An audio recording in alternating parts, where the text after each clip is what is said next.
Salut Corinne. Salut Sébastien. Alors comment tu vas? Écoute, je vais bien et toi? Je me demande ce que je fais ici à Cortil-Noirmont, au milieu nulle part. À ton avis, petit indice, derrière toi, tu connais ça? On a déjà vu ça. Ça ressemble à une barrière anti-char. Exactement. Alors pourquoi? Parce qu'on va parler de bataille, plus précisément de la bataille de Gembloux, parce qu'on est au musée français, figure-toi. Et moi, je vais aller retrouver son conservateur, qui est Paul Van Rooijevelt. Et toi, de ton côté, petit défi. Alors, dans ce musée, il y a un objet qui a fait la bataille, mais du côté allemand. Ok, on y va? On y va. Parce qu'il fait froid.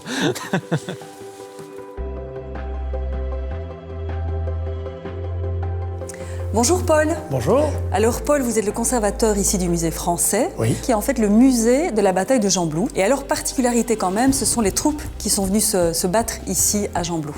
Oui, pour ce qui est de la bataille de Gembloux en mai 40, effectivement, c'est essentiellement des troupes faisant partie de la division marocaine. Donc c'est 3 régiments de tirailleurs marocains qui sont venus effectivement se battre ici, oui. Pour quelle raison? Alors, tout simplement parce que la mission consistait à tenir absolument la position et que les seules troupes vraiment professionnelles que l'armée française avait sous la main, c'était ces troupes marocaines. Certains soldats avaient jusqu'à 12 ou 18 ans de service dans l'armée et c'était donc des gens d'expérience. Et d'ailleurs, ce fut une victoire. C'est effectivement la seule victoire française de mai 40. Pas victoire stratégique, mais victoire tactique en tout cas. Le bâtiment aussi a de l'importance. Tout à fait. C'est pas par hasard que le musée est ici. C'est en fait ici le poste de commandement du 7e régiment de tirailleurs marocains. Ils sont venus installer leur poste de commandement ici dans l'école. C'était une école ici.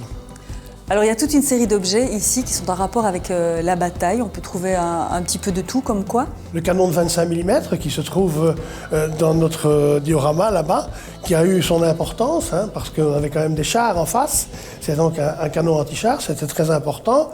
Et alors, dans la vitrine ici derrière, quelques souvenirs qu'on a retrouvés dans des travaux le long de la ligne de chemin de fer, et notamment un Coran.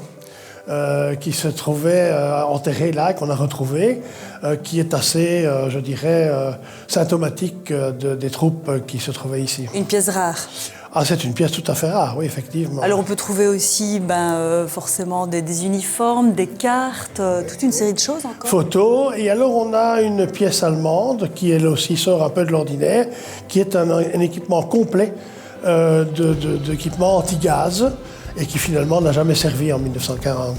Alors je pense qu'il y a aussi une pièce un petit peu particulière, enfin je ne pense pas, je sais qu'il y a aussi une petite pièce particulière que Sébastien est parti chercher, c'est son défi, donc je vais aller voir s'il s'en sort. Merci Paul. Mais de rien.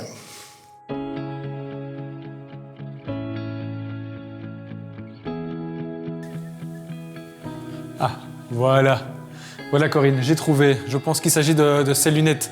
En fait, ce sont des lunettes qui ont été ramenées il y a quelques années par un Allemand qui a participé lui-même à la bataille de Gembloux. Et pendant cette bataille, il portait ces lunettes. Alors, ce sont des lunettes de motocycliste, mais lui était plutôt tankiste, ou plutôt chef de tank.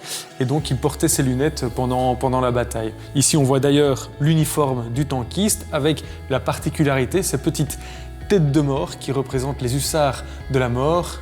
C'est une tradition, ça représente la cavalerie prussienne. Donc voilà, Corinne, un tout petit peu plus d'informations sur ce que tu m'as demandé.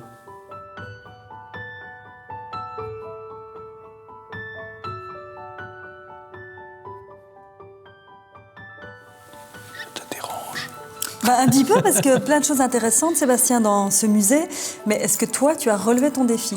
Oui, tout à fait, j'ai trouvé ces fameuses lunettes apportées par un Allemand qui a participé lui aussi à la bataille de Gembloux. Et figure-toi que ces lunettes de motocyclistes sont devenues des lunettes de tankistes. Eh bien voilà, bravo Sébastien. Ah merci. Alors on ne peut que vous inciter à venir dans ce musée qui est ouvert pour l'instant sur rendez-vous, mais à partir du mois de mai et jusqu'au mois d'octobre, c'est ouvert tous les dimanches de 14 à 18h. Exactement, et si vous voulez plus d'informations, il faut tout simplement aller sur le site de la commune de Chastres. Et on vous dit à bientôt. À très bientôt. Ciao.